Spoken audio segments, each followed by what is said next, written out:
The roadside Sunset Diner was quiet that day, just as it usually was. It was early afternoon, soft daylight spread outside. And inside, the aroma of coffee filled the air in this small town. The diner was a place where people came without worry.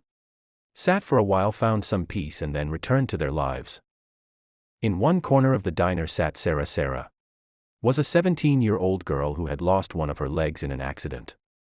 Her prosthetic leg was clearly visible and she used a cane to walk. Her body carried a loss, but her eyes held a quiet light of patience and resilience. Sarah came here often. She would silently settle at a table with her cane or wheelchair, order a coffee and read her book. This place felt safe to her, a place where people didn't stare at her with pity. But that day was different. The diner door swung open loudly and 3 young men walked in. Their manner was arrogant, their steps careless and their laughter sharp. Everyone in town knew them. They were the kind who took pride in targeting the weak. Laughing loudly, they moved forward, and then one of them noticed Sarah. "Hey, isn't that the girl with the missing leg?" he said mockingly.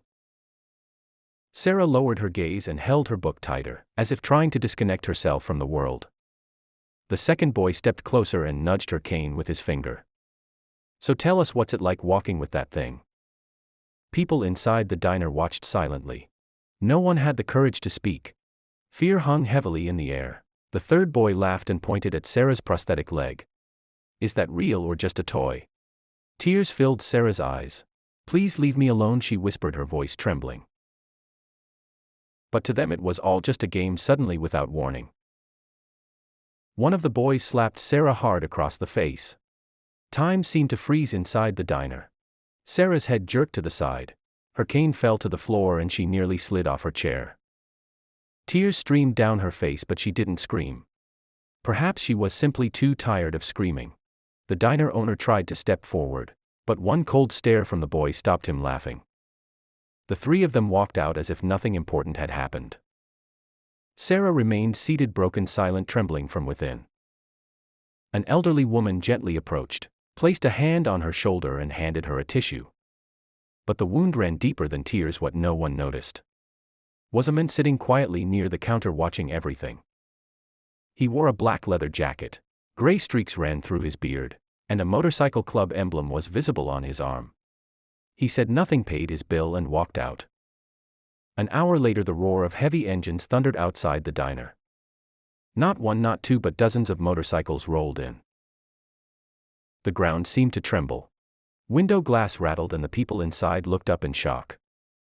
Leather jackets, powerful builds, thick beards and disciplined eyes. The bikers had arrived. The diner door opened and a tall, dignified man stepped inside first.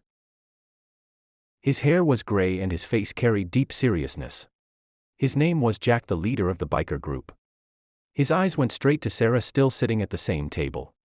Her cane back in her hand, her heart still wounded. Jack walked toward her slowly. "Child, are you in pain?" he asked gently. Sarah looked up. "I'm fine." She lied because telling the truth isn't always easy. Jack turned to the diner owner. "What happened here?" With a trembling voice, the owner told him everything. Jack took a deep breath and then said, "This girl is our sister." A heavy silence fell over the diner at that moment. The same 3 young men appeared outside again, perhaps thinking the matter was over. Jack stepped outside. "You 3 come here." His voice wasn't loud, but it was firm. They froze. "We were just joking," one of them stammered. Jack replied calmly, "Hurting the weak is not a joke." The bikers surrounded them. No violence occurred, but their silence and presence were more than enough. Jack said, "A person without a leg is not weak. The weak one is the person who gains power and forgets humanity." They were brought in front of Sarah. Apologized. The 3 lowered their heads. "We're sorry." Fear filled their voices. Sarah looked at them. There were no tears in her eyes now. "I forgive you, but remember, someone's loss does not lessen their dignity," she said firmly. A faint smile appeared on Jack's face. He turned and walked out with the bikers. Before leaving, he placed a hand gently on Sarah's head.